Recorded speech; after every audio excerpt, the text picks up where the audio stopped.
Hello दोस्तों, मुझे पूरा विश्वास है कि आप लोगों को मेरी ये स्टोरी बहुत ही पसंद आ रही होगी। मुझे आप लोगों ने इतना प्यार और सपोर्ट किया उसके लिए धन्यवाद। ऐसे ही और भी अच्छी कहानी सुनने के लिए वीडियो के डिस्क्रिप्शन में मेरे बड़े भाई के चैनल का लिंक दिया गया है। वहां आपको सुपर वॉरियर विराट और मिस्टर रे से ज्यादा लाल लिफाफा जैसे मैजिक और सुपर पावर वाली अच्छी नॉवल स्टोरियां मिलेगी। तो वीडियो के डिस्क्रिप्शन में जाए लिंक को क्लिक कर मजा ले न्यू स्टोरियों का और सब्सक्राइब जरूर करें।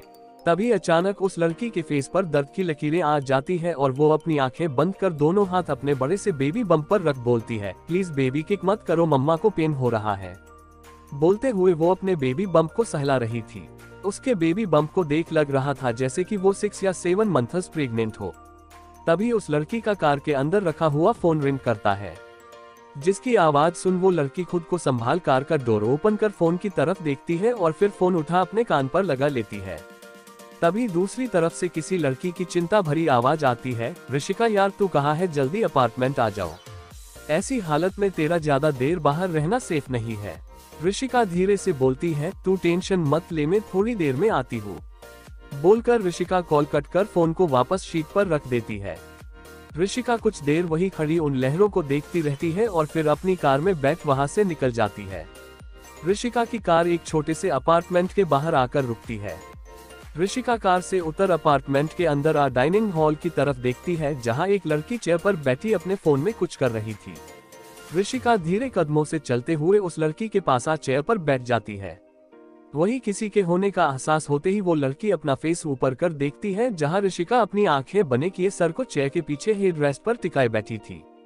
जिसे देख वो लड़की ऋषिका के हाथ पर अपना हाथ रख फिक्र करते हुए बोलती है, ऋषिका क्या हुआ, तेरी तबीयत तो ठीक है, अगर कहीं पेन हो रहा है तो चल हम हॉस्पिटल चलते हैं। बोलते हुए उस लड़की के फेस पर ऋषिका के लिए फिक्र साफ नजर आ रही थी। उस लड़की के इतने सारे सवाल सुन ऋषिका अपनी आंखें खोल उस लड़की की तरफ देख बोलती है, रिलैक्स अंशिका, मैं ठीक हूँ, कुछ नहीं हुआ है मुझे, बस आजकल ये कपकेक कुछ ज्यादा हो शैतान हो गया है, मैं इसकी किक से परेशान हो गई हूँ। तभी ऋषिका जोर से चीखती है और इस बार उसकी आंखों में आंसू भी आ जाते हैं। वो अपने दोनों हाथ पेट पर रख दर्द भरी आवाज में बोलती है, आह देखो ये फिर से किक कर रहा है, कपकेक आप एक बार इस दुनिया में आ जाओ फिर मम्मा भी आपको खूब परेशान करेगी। बोलते हुए ऋषिका अपने पेट को सहला रही थी। ऋषिका को प्रेगनेंसी में सबसे ज्यादा कपकेक की क्रेविंग होती थी, जिससे उसने अपने बेबी का नाम भी कपकेक ही रख लिया। अंशिका नीचे झुक ऋषिका के पेट पर हल्के से किस करते हुए बोलती है, मेरा कपकेक बिल्कुल अपनी मम्मा की तरह शैतान है, तुम्हारी मम्मा भी सबको ऐसे ही परेशान करती है जैसे आप इसे करते हो। बोलते हुए अंशिका स्माइल करते हुए ऋषिका की तरफ देखती है। वही अंशिका को स्माइल करते देख ऋषिका चिढ़कर बोलती है, हंस ले जितना हंसना है तुझे, अभी तेरे दिन है हंसने के, जब तू प्रेग्नेंट होगी और तेरा बेबी तुझे किक करके परेशान करेगा ना, तब देखना मैं हंसने के साथ साथ नाचूंगी भी, तब तुझे पता चलेगा। बोलते हुए ऋषिका गुस्से से अंशिका को घूर रही थी।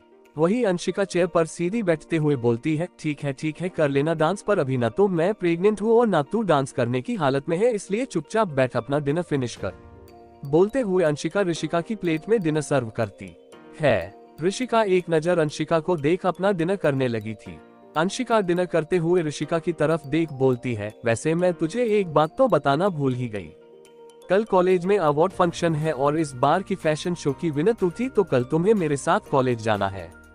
तुझे पता है कल अवार्ड देने के लिए लंदन की सबसे बड़ी फैशन कंपनी के सीईओ आने वाले हैं, मैंने सुना है वो काफी हैंडसम है, I am so excited for tomorrow. बोलते हुए अंशिका के फेस पर बड़ी सी स्माइल थी। वही ऋषिका जो खाने की बाइट अपने मुंह के पास लेकर ही गई थी, अंशिका की बात सुन उसका हाथ वही रुक जाता है और अचानक उसकी दिल की धड़कनें एकदम से तेज हो जाती है। ऋषिका खाने की बाइट नीचे रख चेयर पर से खड़ी होते हुए बोलती है, मुझे भूख नहीं है और मुझे नहीं जाना किसी अवार्ड फंक्शन में, 3 ही चली जाना। बोलकर ऋषिका बिना अंशिका की बात सुने अपने रूम में चली जाती है। वही अंशिका हैरानी से ऋषिका के रूम के बंद डोर को देखते हुए बोलती है, इसे क्या हुआ है, अभी तक तो ठीक थी और ये क्यों नहीं जाएगी अवार्ड फंक्शन में। बोलते हुए अंशिका चेयर पर से खड़ी हो ऋषिका के रूम की तरफ बढ़ जाती है। दूसरी तरफ एक खूबसूरत सी बिल्डिंग जो आसमान की ऊंचाइयों को छू रही थी। उस बिल्डिंग के अंदर एकदम पिन ड्रॉप साइलेंस छाया हुआ था। सभी एम्प्लॉय किसी रोबोट की तरह सिर्फ अपना काम कर रहे थे। वही इसी बिल्डिंग के 60th फ्लोर, जहां 2 केबिन के अलावा सारा फ्लोर एकदम खाली था। इसी फ्लो का एक केबिन जिसके बाहर सेओ का टैग टंगा हुआ था। उसके अंदर एक शख्स बिना किसी भाव के सामने लैपटॉप पर देखते हुए अपना काम कर रहा था। वही उसकी खूबसूरत पतली उंगलियां पियानो की तरह लैपटॉप के कीबोर्ड पर चल रही थी। इस वक्त उसकी समुद्र सी नीली आंखें सिर्फ लैपटॉप को ही देख रही थी। तभी केबिन के डोर पर नॉक की आवाज आती है, जिसे सुन वो शख्स लैपटॉप में देखते हुए कमिंग बोलता है।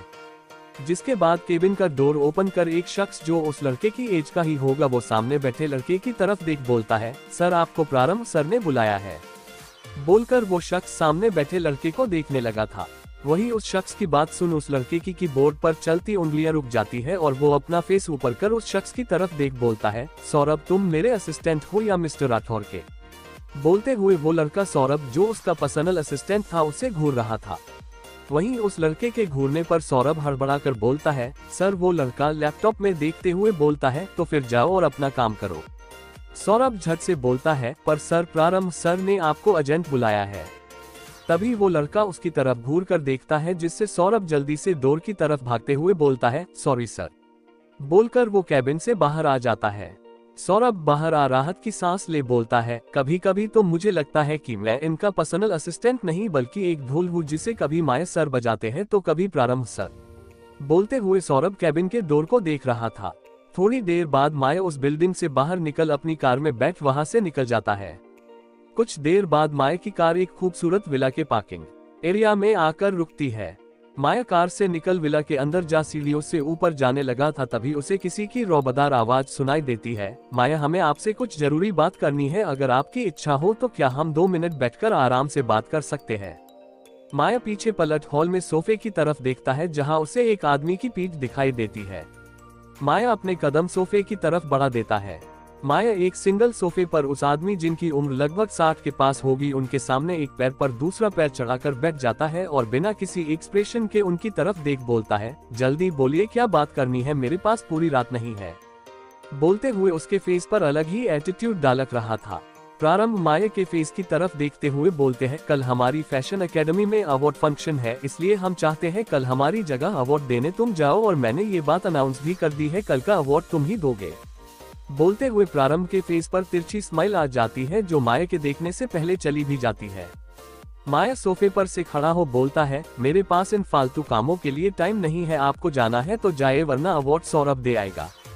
बोलकर माया सीढ़ियों की तरफ बढ़ जाता है। प्रारंभ पीछे से माया की पीठ को देखते हुए बोलते हैं, ओके अगर तुम यही चाहते हो कि तुम्हारे दादू का सर सबके सामने झुक जाए तो यही सही। बोलते हुए प्रारंभ की नजर माया की बंद मुट्ठियों पर थी। माया सीढ़ियां चढ़ते हुए बोलता है, अपना इमोशन ड्रामा बंद कीजिए क्योंकि इसका कुछ असर नहीं होने वाला मुझ पर। बोलकर माया अपने रूम में चला जाता है। प्रारंभ ऊपर माया के रूम की तरफ देखते हुए बोलते हैं, अब वक्त आ गया है माया आपको आपके किए की सजा देने का।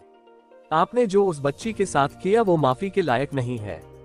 आपको भी तो पता चलना चाहिए जब किसी को मोहब्बत का थप्पड़ मारते हैं तो वो दिल पर नहीं रूह पर लगता है, पर उससे पहले हमें एक बार फिर उस बच्ची को आपकी जिंदगी में लाना होगा, तभी वो होगा जो हमने सोचा है। बोलते हुए प्रारंभ किसी गहरी सोच में डूब जाते हैं। इंडिया में सिटी हॉस्पिटल। अब तक रात के 8 बज चुके थे। सारी खुराना फैमिली आरवी और बेबी से मिलकर घर जा चुकी थी।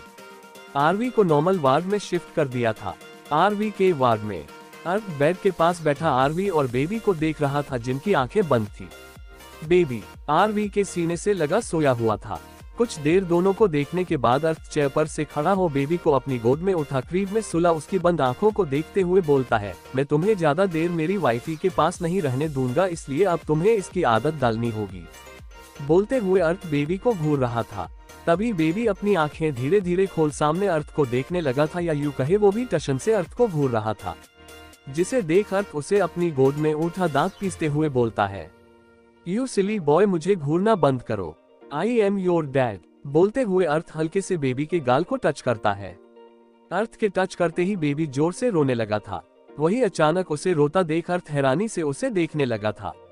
वही बेबी के रोने की आवाज सुन आरवी अपनी आंखें खोल सामने देखती है जहां अर्थ बेबी को अपनी गोद में लिए घूर रहा था। वही बेबी अपनी आंसू भरी आंखों से आरवी की तरफ देख रहा था। आरवी धीरे से अर्थ की तरफ देख बोलती है, मॉन्स्टर ये आप क्या कर रहे हैं और आप मेरे बच्चे को क्यों रुला रहे हैं, लाइए इसे मुझे दीजिए। बोलते हुए आरवी बेबी की तरफ देख रही थी जो उसे देख धीरे धीरे सुबक रहा था। अर्थ आरवी की तरफ देख सर्द आवाज में बोलता है, नो ये मेरे पास ही रहेगा और वैसे भी ये जितना मासूम दिखता है ना उतना है नहीं। बोलते हुए अर्थ फेस नीचे कर बेबी की तरफ देखता है जो उसे घूर रहा था। वही आरवी लाचारी से अर्थ की तरफ देख बोलती है, मॉन्स्टर आप पागल हो गए हैं क्या, जो ऐसी बातें कर रहे हैं। ये अभी एक दिन का भी नहीं हुआ और आपको इससे अभी जलन भी होने लगी। ये आपका भी बच्चा है इसलिए इससे जेलेस होना बंद कीजिए। बोलते हुए आरवी अर्थ को घूर कर देख रही थी।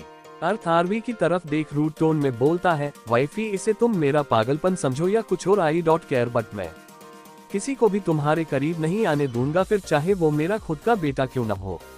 बोलते हुए अर्थ बेबी की तरफ देखता है जो अब उसे और ज्यादा घूर रहा था, जिसे देख अर्थ अपने दांत पीसते हुए बोलता है, यू सिली बॉय अपनी नजरें नीचे रखो और मेरी वाइफ के ज्यादा क्लोज होने की सोचना भी मत, वरना मुझसे बुरा कोई नहीं होगा।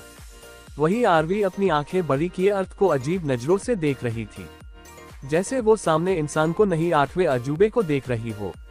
वही बेबी कुछ देर अर्थ को घूरता है और फिर से जोर से रोना शुरू कर देता है। बेबी को रोता देख आरवी घबराई हुई आवाज में बोलती है, प्लीज मॉन्स्टर बेबी को दीजिए मुझे, देखिए ये कैसे रो रहा है। बोलते हुए आरवी बेबी की तरफ देख रही थी। अर्थ एक नजर रोते हुए बेबी को देख उसे आरवी के पास सुला देता है।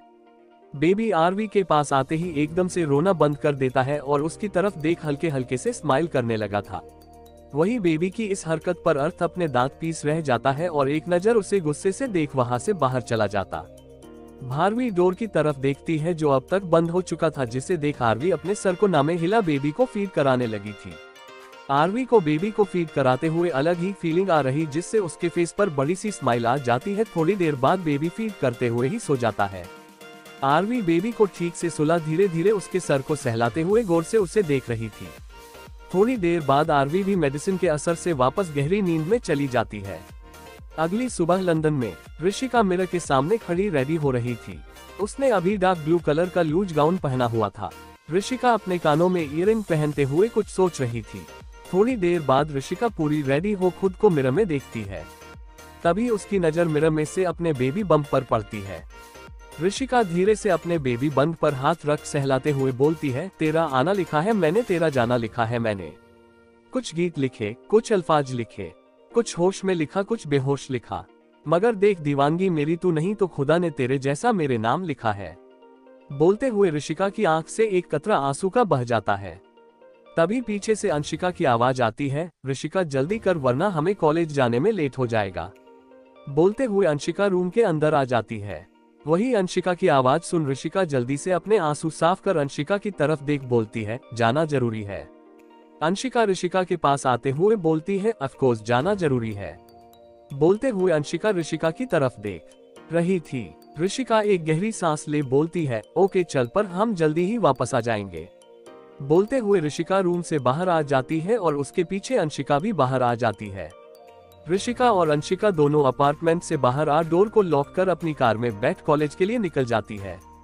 माया के विला में माया अपने हाथ में बंधी घड़ी को सही करते हुए स्टेयर्स से नीचे आ रहा था। उसने अभी रॉयल ब्लू कलर का 3 पीस सूट पहना हुआ था और उसके कोल्ड एक्सप्रेशन उसे इस लुक में और हसीन बना रहे थे। तभी माया को किसी की आवाज सुनाई देती है, मुझे पता था तुम मेरी इंसल्ट नहीं होने दोगे। माया अपना फेस ऊपर कर सामने सोफे की तरफ देखता है जहां प्रारंभ बैठे उसकी तरफ ही देख रहे थे। माया बिना किसी एक्सप्रेशन के उनकी तरफ देख बोलता है, ऑफ कोर्स मैं आपकी इंसल्ट कभी नहीं होने दूंगा क्योंकि आपका नाम राक्षस से जुड़ा हुआ है, पर आप ये कभी मत सोचना कि मैं आपकी हर बात मानूंगा, क्योंकि माया राठौर पर सिर्फ खुद की मर्जी चलती है, किसी और की मुझे खुद पर उंगली तक बर्दाश्त नहीं। बोलते हुए माया के फेस पर एटीट्यूड साफ झलक रहा था, जिसे देख प्रारंभ अपने मन में, बहुत जल्द बेटे आपका ये धमंड भी टूटेगा और आप पर किसी की हुकूमत भी होगी। सोचते हुए प्रारंभ का फेस एक्सप्रेशन लेस था।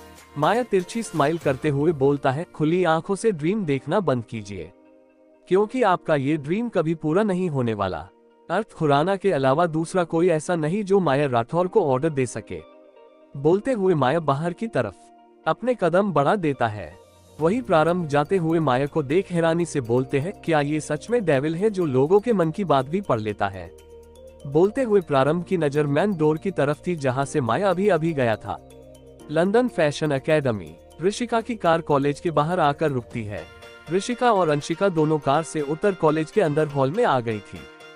जहां ऑलमोस्ट अवार्ड फंक्शन की सारी प्रिपरेशन हो चुकी थी। अभी आधे घंटे बाद इवेंट शुरू होने वाला था। तभी ऋषिका के सामने एक लड़की आकर बोलती है, हे ऋषिका, कैसी हो तुम? आज बहुत दिनों बाद कॉलेज आई हो, तुम्हारी तबीयत तो ठीक है ना? बोलते हुए वो लड़की ऋषिका की तरफ देख रही थी। ऋषिका हल्की सी स्माइल करते हुए बोलती है, यस आकृति, आई एम फाइन। एंड रही बात कॉलेज इतने दिनों बाद आने की, तो मैं थोड़ी बिजी थी इसलिए नहीं आ पाई। तुम बताओ कैसी हो? बोलते हुए ऋषिका आकृति की तरफ देख रही थी। थोड़ी देर वे तीनों ऐसे ही आपस में बात करती है। आधे घंटे बाद इवेंट स्टार्ट हो चुका था। सभी स्टूडेंट हॉल में आ चुके थे और सब अपनी अपनी जगह पर बैठ चुके थे। जो इवेंट में पार्टिसिपेट करने वाले स्टूडेंट्स थे वो बैक स्टेज की तरफ थे। वहीं प्रिंसिपल और डीन के साथ साथ वाइस प्रिंसिपल सभी लोग अपनी अपने रिस्पेक्टिवली चेयर पर बैठ गए थे। वहीं बीच वाली 2 चेयर अभी भी खाली थी। होस्ट माइक लेकर बोला, hello everyone, this is the new big award of London fashion academy.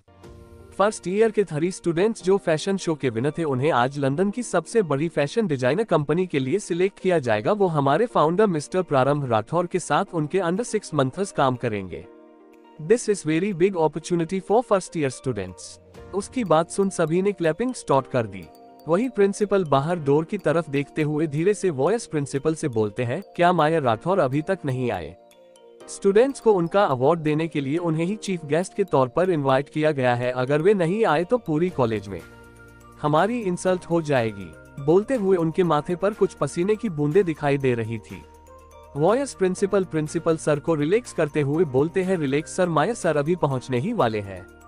मैंने उनके असिस्टेंट से बात की थी, तब उन्होंने 20 मिनट्स में पहुंचने का बोला था। अभी 19 मिनट्स हो चुके हैं। अभी उन्होंने इतना ही बोला था, तभी कॉलेज के बाहर बहुत सी कार्स की रुकने की आवाज सबको सुनाई देती है, जिसे सुन सबका ध्यान डोर की तरफ चला जाता है। वही ऋषिका को इन सब से कोई मतलब नहीं था। वो वही अपनी चेयर पर बैठी अंशिका और आकृति से बात कर रही थी। वही सारे स्टूडेंट एक्साइटेड होकर डोर की तरफ देख रहे थे, जहां उन्हें कुछ बॉडीगार्ड और उनके बीच में ब्लैक शेड्स आंखों पर लगाए फुल एटीट्यूड से चलते हुए माया आता हुआ दिखाई देता है। वही माया को देखते ही सभी आपस में खुसुर फुसुर करने लगे थे। सारे स्टूडेंट्स की खुसुर फुसुर सुन अंशिका पीछे मुड़कर देखती है, क्योंकि उनकी शीट स्टेज के पास आगे थी। वही सारे रिस्पेक्टिव पर्सन पीछे वे एरिया में बैठे हुए थे। अंशिका पीछे देखती है, जहां उससे माया दिखाई देता है, जिसे देख अंशिका खुश हो चिल्लाते हुए बोलती है, ओह माय गॉड, मेरा प्रिंस चार्मिंग आ गया। बोलते हुए उसके फेस पर लंबी सी मुस्कुराहट थी। वही अंशिका के चिल्लाने पर ऋषिका और आकृति उसकी तरफ देखती है और उसे पीछे देखते देख उसकी नजरों का पीछा करते हुए वो भी अपना फेस घुमा पीछे देखती है, जहां उन्हें माया की पीठ दिखाई देती है। माया अभी वे पेरिया की तरफ जा रहा था। ऋषिका अपना फेस वापस आगे कर अंशिका की तरफ देख बोलती है, वो तेरा प्रिंस चार्मिंग कहीं नहीं जाने वाला है, इसलिए उससे बाद में मिल लेना, अभी सामने देख अवार्ड देने शुरू होने वाले हैं। बोलते हुए ऋषिका अंशिका को घूर रही थी। अंशिका स्माइल करते हुए अपना फेस आगे कर सही से बैठ जाती है। थोड़ी देर बाद अवार्ड्स देने के लिए होस्ट माइक में नाम बोलता है। इस साल के फैशन शो की first winner miss Rishika Khurana stage पर आए और अपना रिस्पेक्टिव अवार्ड लेकर सारे स्टूडेंट्स को अपनी जर्नी के बारे में कुछ वर्ड्स कहे। वही माया, जिसे इस अवार्ड फंक्शन में बिल्कुल भी इंटरेस्ट नहीं था, इसलिए वो वही बैठा अपने फोन में ईमेल्स चेक कर रहा था। ऋषिका खुराना नाम सुनकर उसकी फोन के कीबोर्ड पर चलती उंगलियां रुक जाती है और वो अपना फेस ऊपर कर सामने स्टेज की तरफ देखता है। वही स्टेज की तरफ देखते ही माया के फेस एक्सप्रेशन एकदम से बदल जाते हैं और उसके फेस पर हैरानी के साथ साथ गुस्सा भी साफ झलकने लगा था। उसकी ब्लू आंखें ब्लड रेड होने लगी थी। उसकी नजरें अभी सिर्फ एक जगह ठहरी हुई थी, वही सामने स्टेज पर। आगे क्या होने वाला है, क्या माया और ऋषिका की एक बार फिर मुलाकात होगी? जानने के लिए देखते रहिए। प्लीज लाइक, कमेंट, शेयर और से सब्सक्राइब जरूर करें।